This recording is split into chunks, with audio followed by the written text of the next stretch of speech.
Asato ma sadgamaya Tamaso ma jyotirgamaya Mrityorma amritam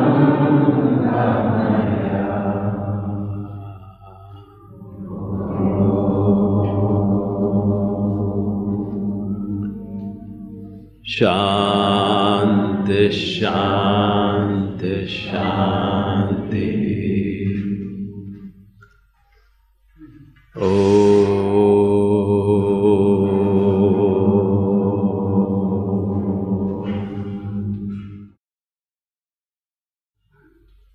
Sai Ishwaraya Vidmahe Sai Ishwaraya Vidmahe Sathya Devaya Dhimahi Sathya Devaya Dhimahi Tanna Sarvah Prachodayat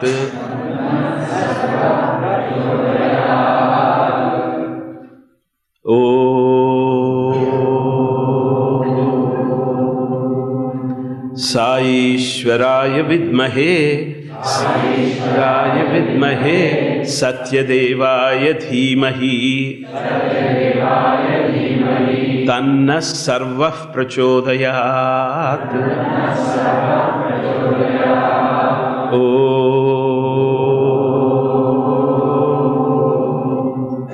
Sai Ishwaraya Vidmahe Sathya Devaya Dhimahi Tanna Sarvah Prachodayat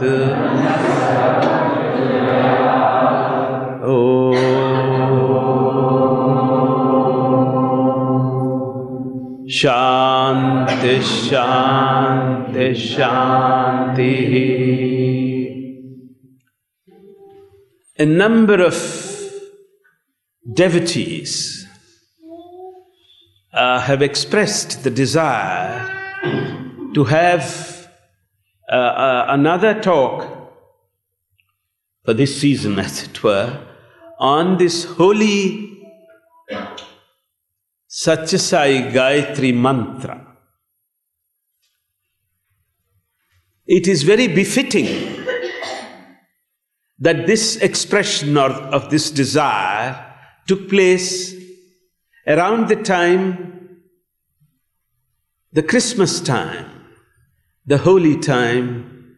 In fact, this Sai Gayatri has been revealed by a holy man on Christmas Eve, holy day,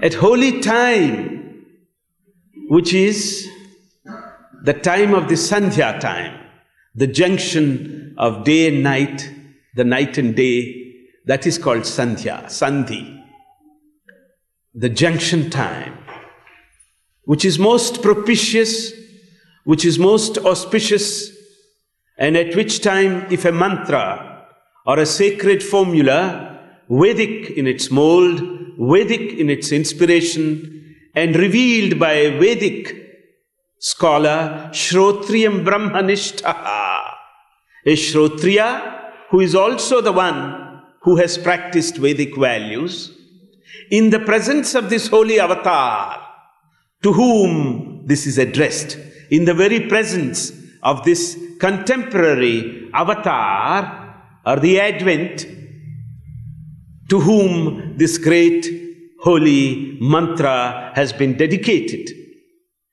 I call it a revelation. It has been called a revelation because it was about 16 years ago, almost exact, 16 years ago, in holy Vrindavan, in the old residence prior to the Trayi Vrindavan's construction. Swami, in his graciousness towards the twilight time, on Christmas Eve, twilight time. Twilight time, as I said, is very, very holy. Any mantra repeated during this time will give you 1,000-fold effect than an ordinary recitation during ordinary periods of time. Now, therefore, the setting is extraordinary, is unique, because there were many people, there were the students undoubtedly, and therefore there were also the teachers, and then there were great visitors, great pandits, administrators, government people also, and people from all walks of life who were electrified at the revelation of this mantra by a holy divine, in the presence of the holy divinity itself, by a Vedic scholar of great repute, a doyen of Vedic learning, one who had, during his long, long life of 95 years or more, towards the end, almost 100 years he lived, and he passed away. His last year and a half was spent in the presence of Bhagawan here. And it was he, in the midst of his talk, Bhagavan looked at him.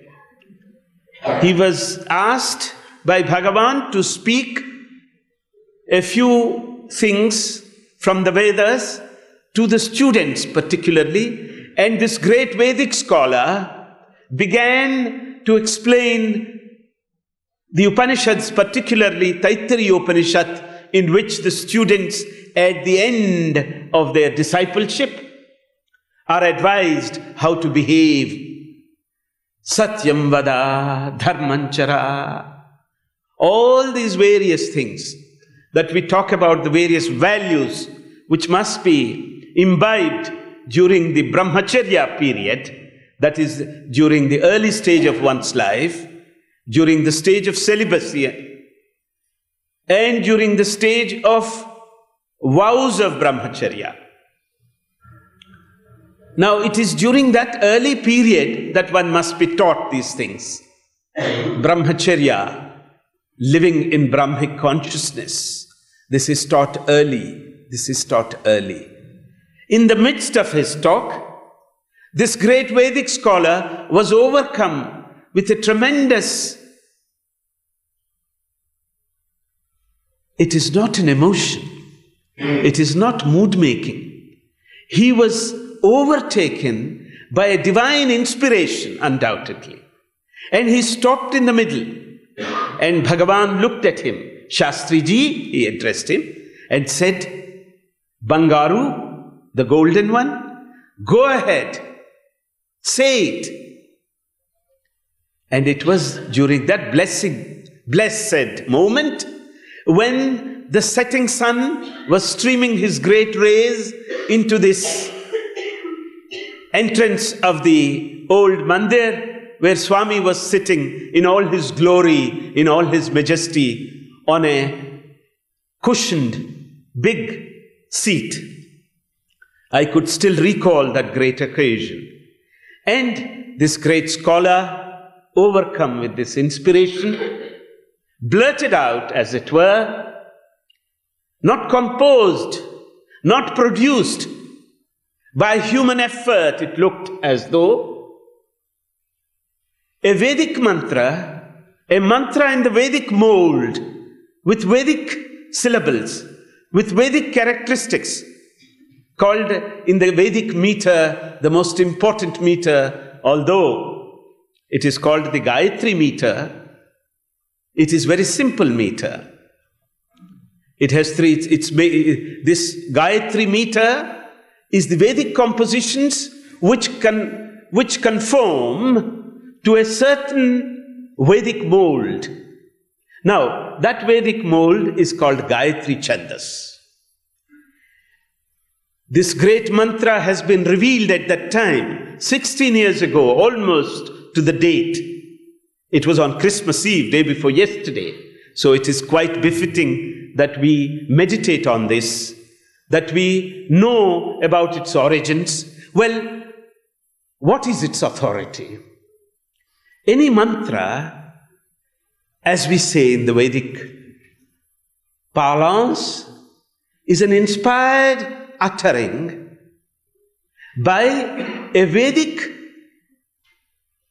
personality, that means who is very learned, not merely learning, but with all the wisdom that goes with it, but above all, with all the experiential wisdom that goes with it. And at the same time, it must be coming from a person who has lived a Vedic life. Now, there are three types of authorities for acceptance. The first is the scriptural authority.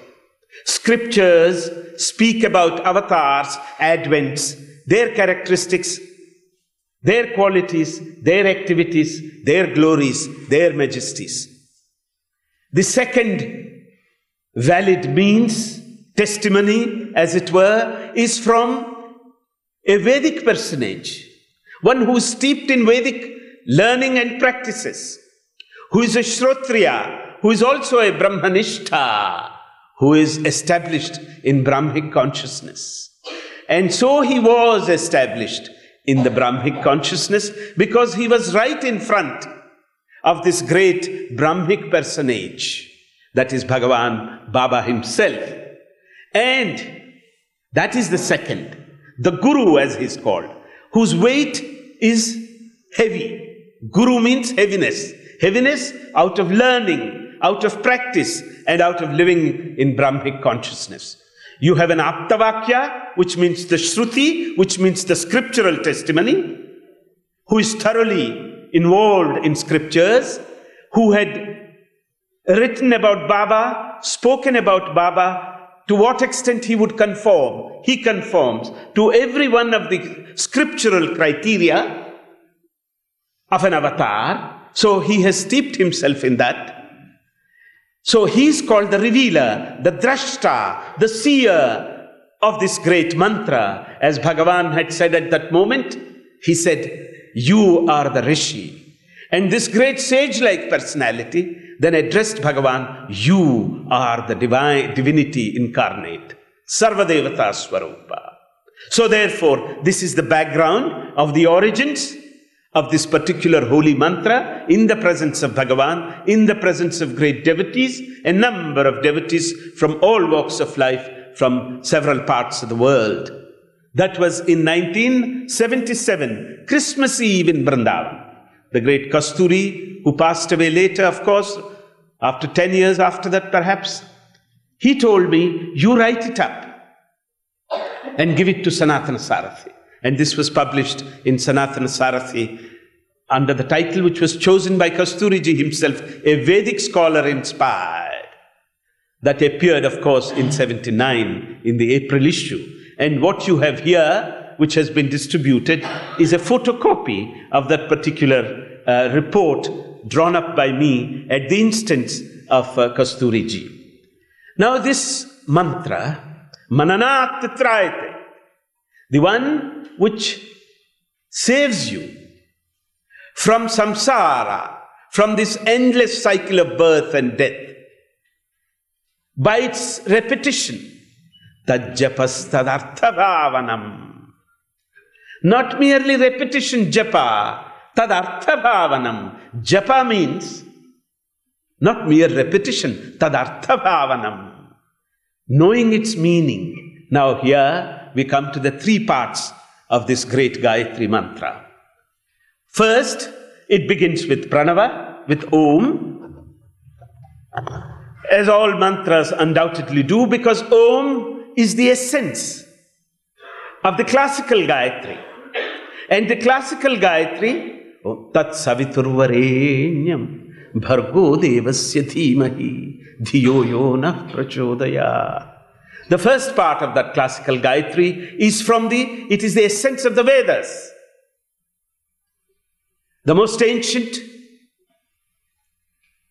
but ever new, the eternal wisdom of the sages revealed, relating to the absolute and the relative realities. All realities, the four types of reality, that I had mentioned to you earlier. The absolute reality, the worldly reality. One is the Satya Satyam, the other is I will deal with this matter when the word Sathya comes. Now therefore, we have here a great holy mantra with great potency declared under the inspiration, direct presence and inspiration of Bhagavan Baba, and recognized as such by Baba. And from then on, of course, it has been included in the various Gayatris, as you will see here in the morning when we do the Vedic chanting. We do the Vishnu Gayatri, then Rudra Gayatri, then Sai Gayatri, and the other Gayatris follow. So therefore, here is this mantra, which is composed of 3 parts, of 8 letters each. That is called the Gayatri meter. Gayante trayate. If you sing it or recite it, singing means not singing. When you recite it with proper accents and intonations, that is called, in singing, your heart is involved. Mere repetition. No. Repetition with meaning combined with a dedication of your heart. Heartfelt expression. That is this Gayatri, which protects you. Gayan pranan trayate. It protects your life.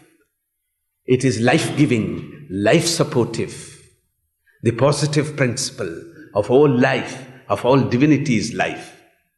And what is this? We have 3 parts to it, as I had mentioned, of 8 letters each, coming to 24 letters, Vedic syllables, arranged in such wise that when they are added up, their corresponding numbers, every syllable in the Vedas corresponds to a particular number, which is Prakriti.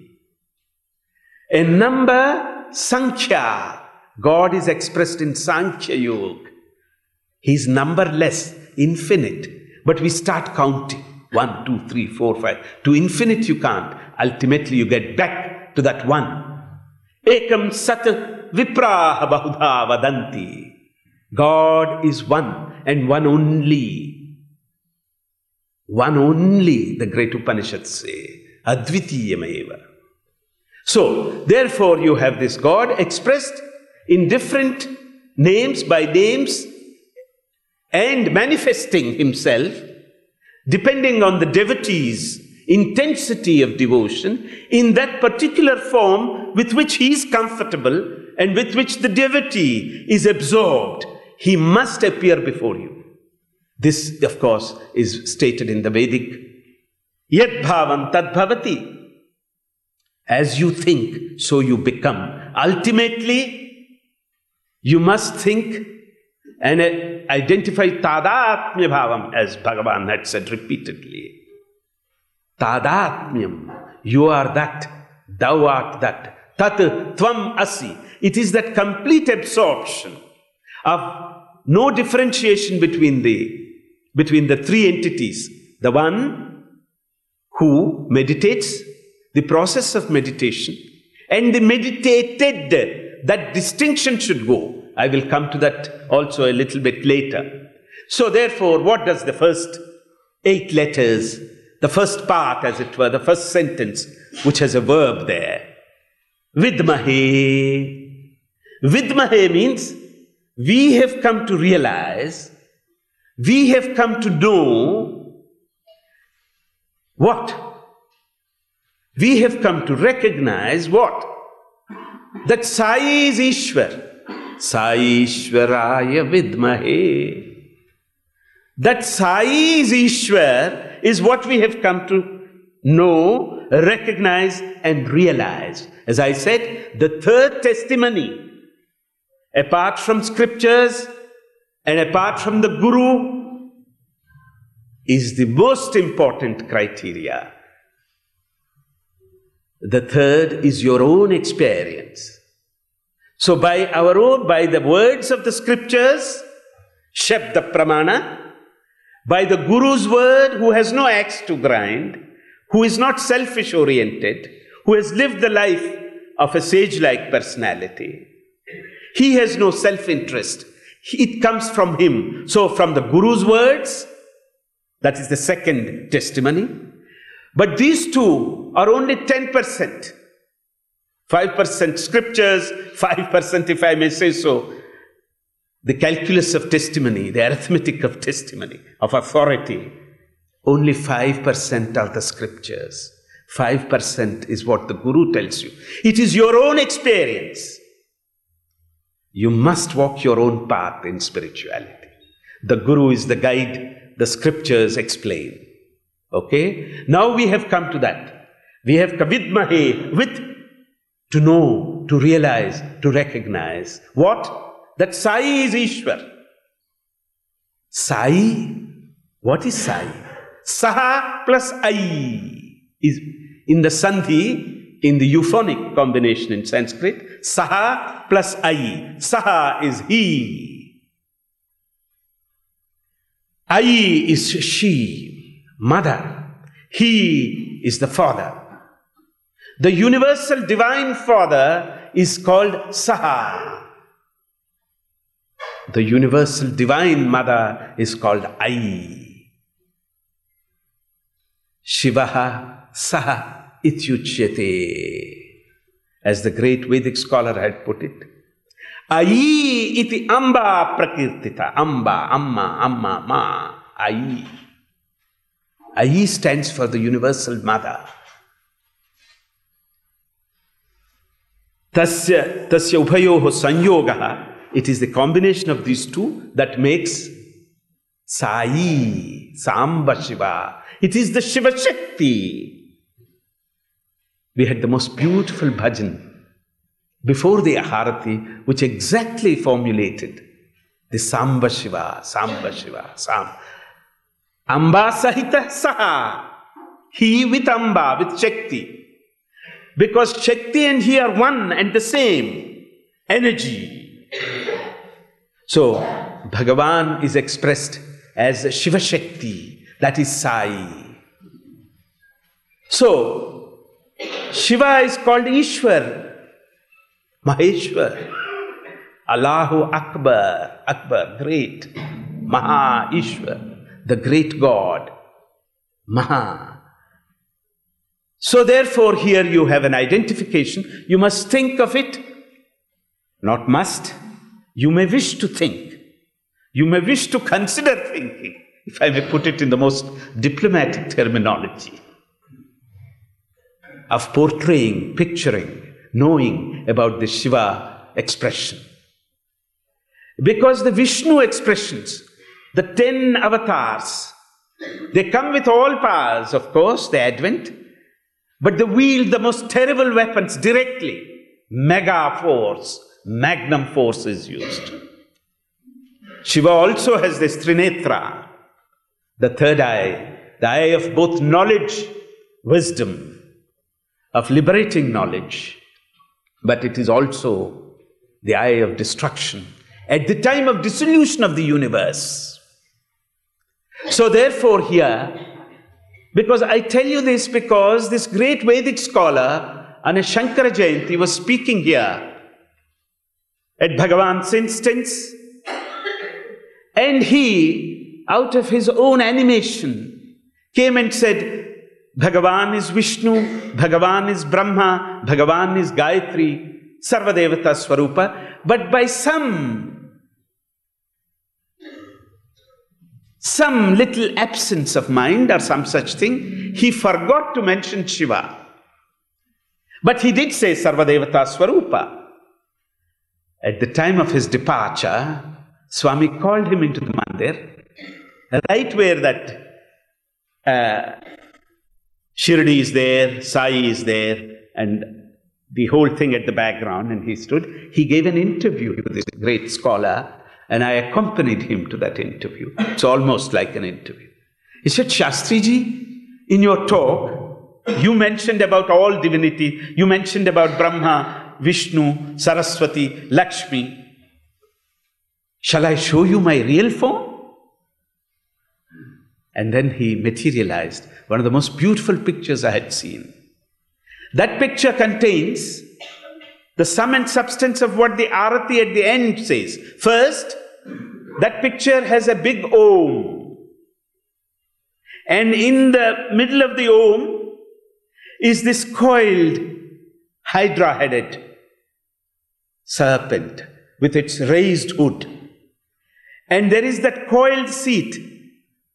And on that coiled seat, with the raised hood covering it, as it were, inside this big pranava, which is Omkar, is a linga form of Shiva. He has both forms. The nearest formless is the circle, and also the linga form, the egg-shaped. That he's sitting, that linga was sitting, as it were, on that coiled seat. It was white in color. It was crystal white, as it were, if you can imagine it. And right in the middle was Swami's picture in his saffron clad. Swami's full picture. Shastriji, this is my true form. It was electrifying to some of us who were there, a few of our family also. It was an extraordinary evidence. And if evidence is needed, he is of course Sarvadevata Swarupa. But the nearest expression, as we could see, this is the meditation we do. Swami speaks of meditation, I am coming to that later. So therefore here, we have come to realize through scriptural authority, through the words of a guru, and above all, through my own experience, through our own experience, that Sai is Ishwar or divinity. Ishwar has 16 characteristics. Shodasha Kala Paripurnatva, Advent particularly. I don't want to go into these 16 aspects of attractions, glories, majesties, powers, inherent powers, absolute powers, and powers of the relativity of the world. Utpattincha vinashancha, bhutanam agatim gatim, vetti vidyam avidyancha, shannam bhaga iti angana. Bhagawan is described in this. The creation, utpatti and vinasha, creation and destruction. He knows. Sarvajñatvam here is mentioned here. He vetti vidyam avidyancha. He knows about, he knows means knowing is everything there. Brahmavit brahmaiva bhavati. So therefore, this is total, comprehensive, experiential knowledge, but also the knowledge which leads you to the creative aspect, to the aspect of dissolution for the reorganization of the universe, both the avantara pralaya and the atyantika pralaya. The final dissolution is one, and there is also the cyclical dissolutions which take place at the end of every kalpa. So therefore here you have utpattincha vinasancha bhutanam agatim gatim. He knows the comings and goings of all beings, the birth and the death, this play.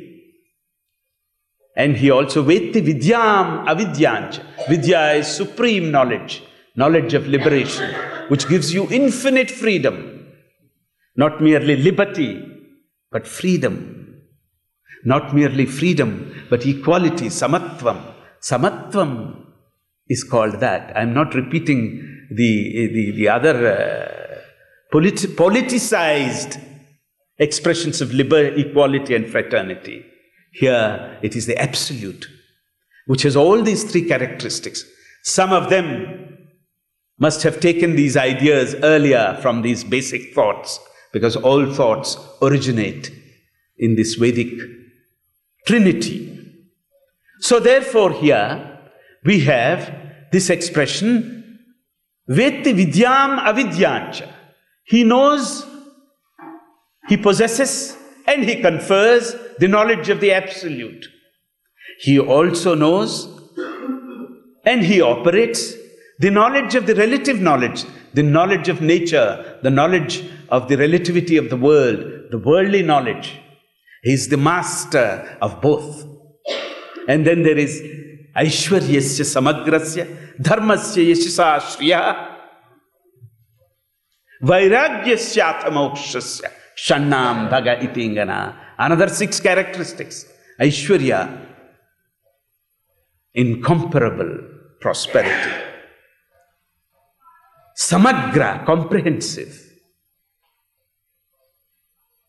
Dharmasya, unexcelled virtuosity, virtue incarnate.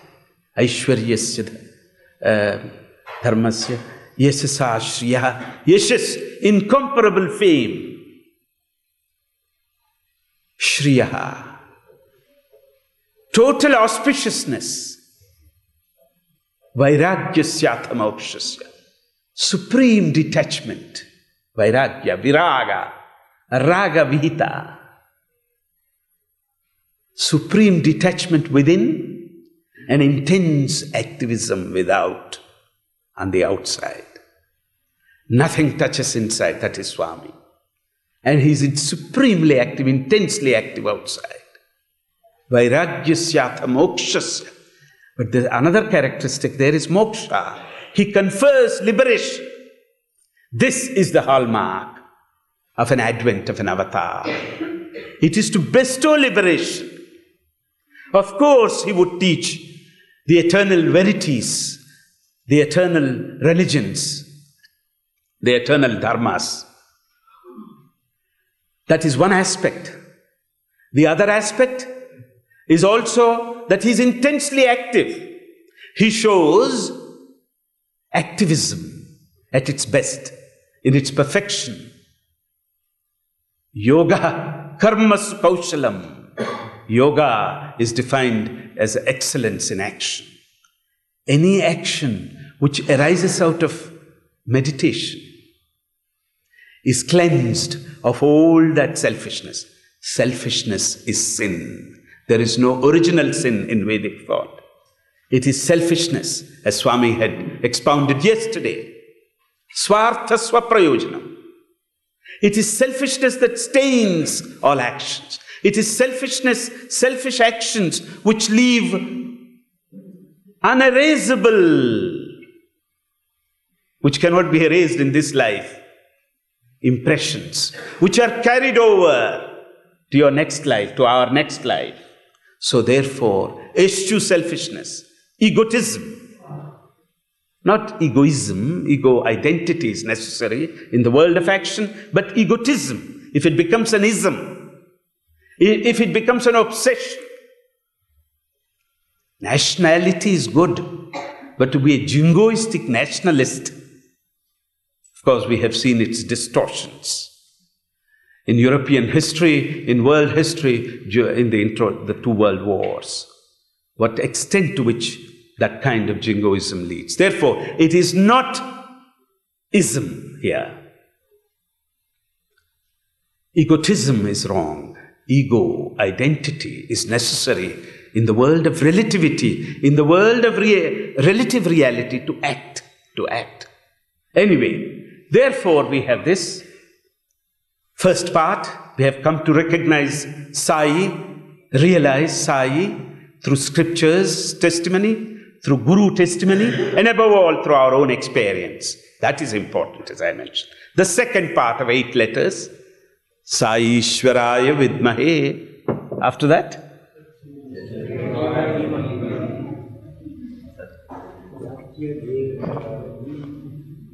Sathya Devaya Dhimahi.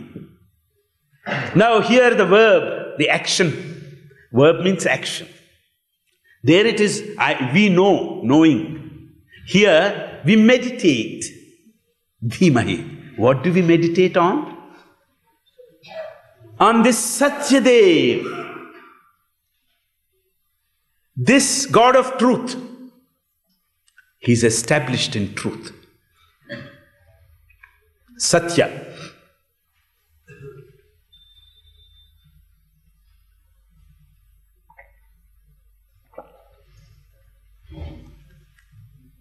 His name also is Sathya. That's why it's there also. It is, of course, this is a...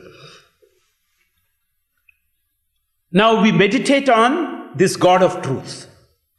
After having recognized, after having realized through our own experience that here is divinity right before us, and we are most lucky during this Kali Yuga to be born as human beings and to have this greatest opportunity of being around at the contemporary avatar's lotus feet.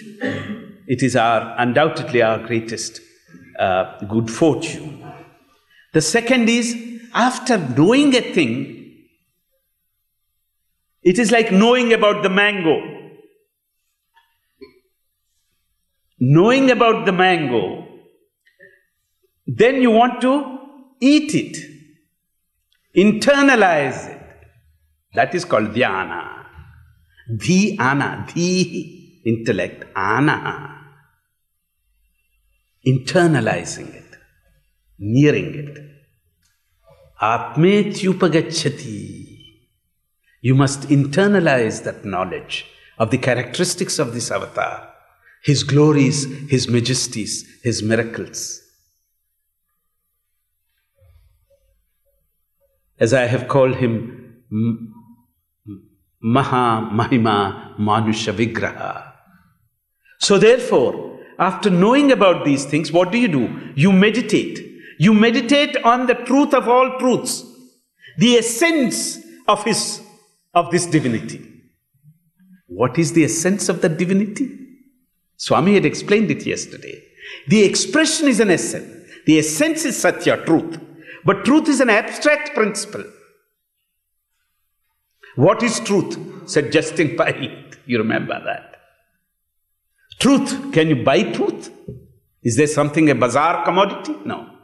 Dharma, virtue. Can you show me what dharma in its form? Satya, dharma, shanti, peace. Is peace something of a piece of a commodity? Prema. There you're already coming. So these are all abstract concepts, love. Ahimsa, then you're coming to the expression in our daily life of not injuring anybody to begin with at the negative level. And at the positive level is tyaga. Tyaga, sacrifice. Sharing, caring, serving, sacrificing, including your own body. That is the ultimate experience of all these abstract values. But the one which motivates all of them, first is Satya, of course, and Dharma, Acharana. These are all concepts which love is the motor. It is only when you love, then you can practice ahimsa in all its true form. Those who eat meat, something that is said here. Because if you read the great Dharma Shastras, those who want spirituality, those who want to become sandos or warriors fighting with physical strength, with lot of easily digestible, richest protein food, that's understandable perhaps. As Swami says, let soldiers eat the food. But here, in spiritual soldiery, you must eschew that. You must eschew, because all the Vedas tell you about it. No injury by thought, word and deed. And therefore, what is the result if you have ahimsa pratishtayam sarva vairatyaga? As the great Patanjali had said, if you practice ahimsa, no one will be inimical to you. Vairatyagam, even the animals, the wild animals in the wild bushes, they will not pounce on you if you are animated by non-violence. That is the result, that is the phala, the fruit that you get out of not practicing himsa. Satya pratishtayam kriya phalashrayatvat. If you practice truth, what is it that you're going to get? Kriya phalashrayatvat. What you say begins to happen. Your word is sacred. It comes out of the divine. Satya, Satya, Satya. Dharmo rakshati rakshitaha. What is the point of practicing virtue? Because it protects you. If you protect dharma, if you do your duty, if you are virtuous in your living, you are protected. Protected not only in this life, but in the next lives also, if you didn't go that far as to reach moksha or liberation. So, I don't want to go into these. All these are explained in the great Patanjali Yoga, and Swami had explained the interrelationship. But the primacy is given to the motor force, to the generator of that electric, that is love. And that results ultimately in tyaga, in service, in sacrifice. So these are 6 values. Satya devaya dhimahi. We meditate on this God of truth. Satyasya satyam, as the great Brihadaranya says about this truth, revelation of the truth. The truth of oneself is the highest truth. Satyasya satyam, the absolute truth, which is truth of all truths. Then there is the truth of the worldly truth, which is called vyavaharika satyatvam. And then there is the third, reflectional truth, the pratibhasika satyatvam, a reflection of an object which exists, like this mirage truth.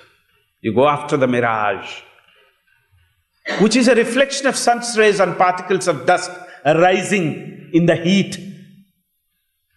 When the dust is raised in a big desert area, you mistake it for water.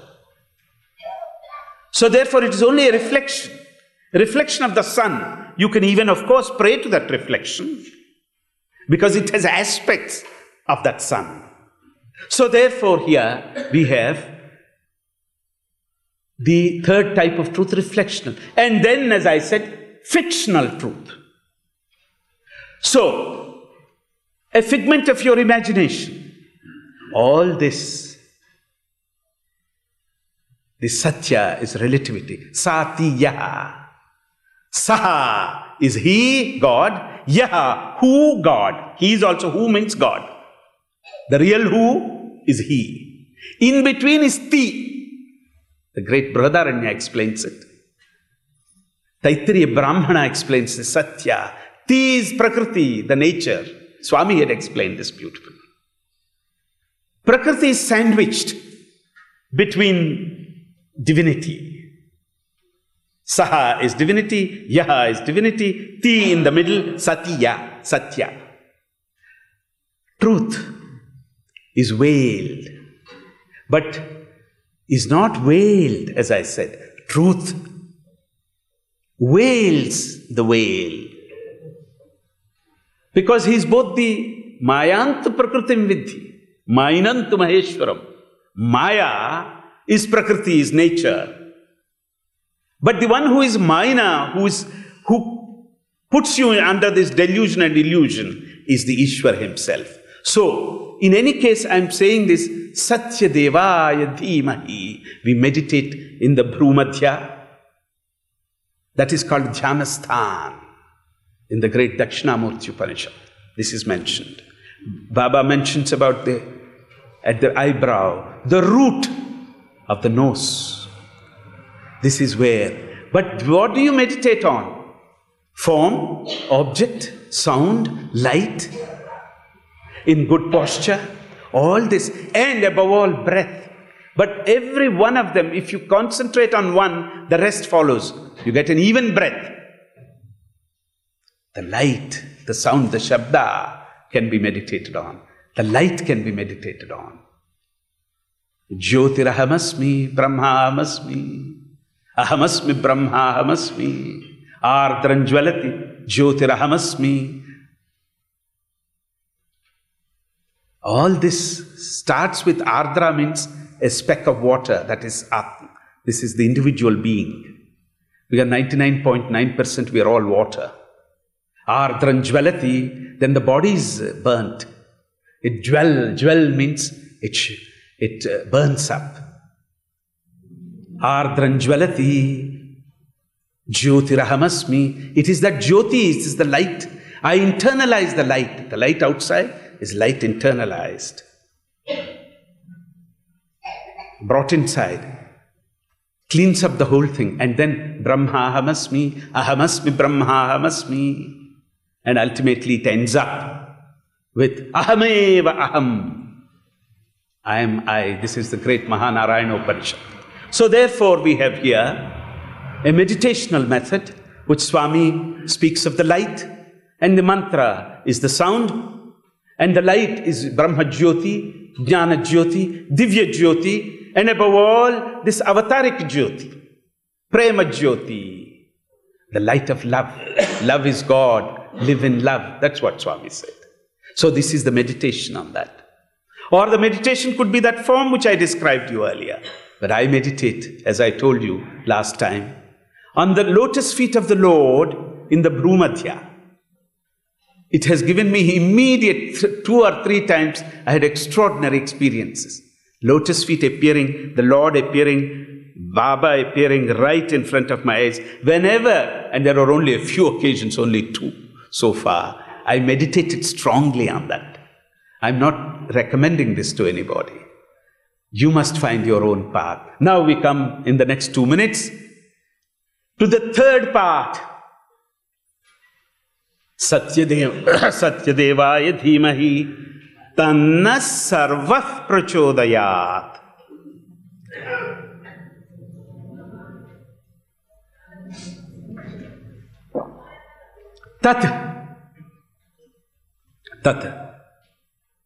That. He's called only that. The divine has no gender. It's neither, it has no gender means neither neuter, nor masculine, nor feminine. That entity. What is that? Sarvaha. That all in all. That is the key expression there. Naha as prachodayat. Lead us, direct us, inspire us, guide us. In the totality of our being must be guided. Sarvaha can also mean sarvam prachodayat, you could say. Of course, in a misprint it appeared as sarvam and sarvaha at the same time. And I was wondering how it came about, because we have tremendous printer's mistakes, you know. But this one was not accidental. Sarvaha prachodayat is the correct one. Tat plus naha tannaha. Tannaha plus sarvaha, tannas sarvaha plus prachodayat, tannas sarvah prachodayat. Prachodana chodayati. Leads a leader who is all good.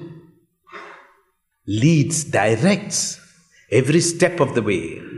Guides, inspires. The totality of our being, sarvam prachodayat. Here I am now using the karmadharaya, or whatever you call that. So therefore, that all in all entity, he is sarvajna, omniscient, omnipotent, omniformed, omniwise, omni, all in all. Omni, he is in all of us. All in all entity is called sarvaha. The great Upanishads have always used the word sarvaha. Sarvaha stands for Sadashiv. He is the all in all. The entity which is in every one of us.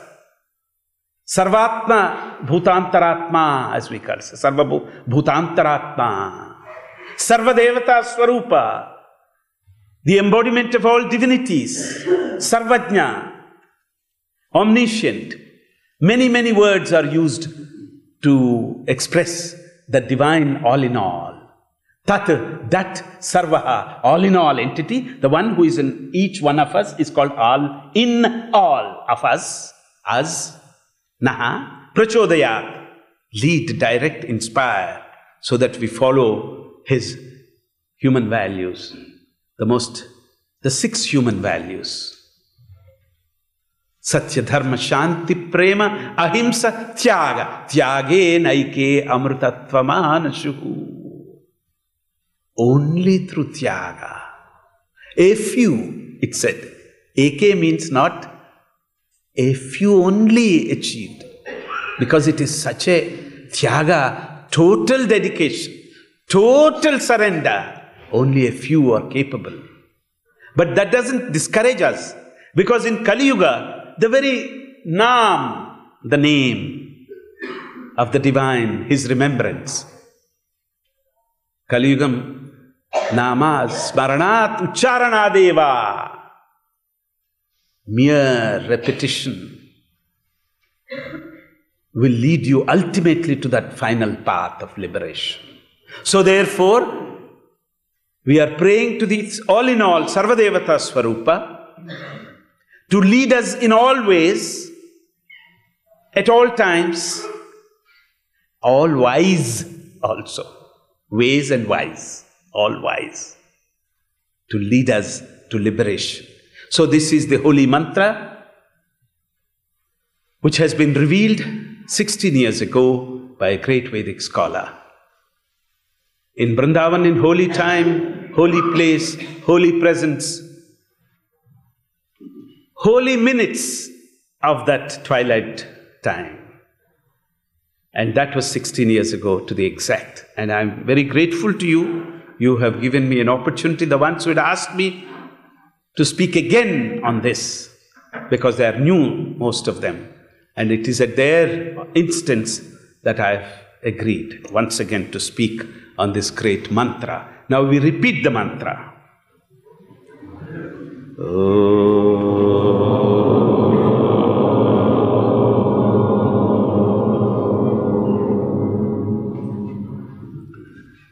Sai Ishwaraya Vidmahe Sathya Devaya Dhimahi Tanna Sarva Prachodayat.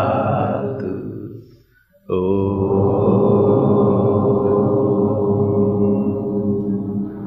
Shanti Sathya Devaya Dhimahi Tanna Sarva Prachodayat. Om Sai Ishwaraya Vidmahe Sathya Devaya Dhimahi Tanna Sarva Prachodayat. Om Shanti Shanti Shanti. Loka samasta sukhino bhavantu. Loka samasta sukhino bhavantu. Loka samasta sukhino bhavantu. Sai Ram.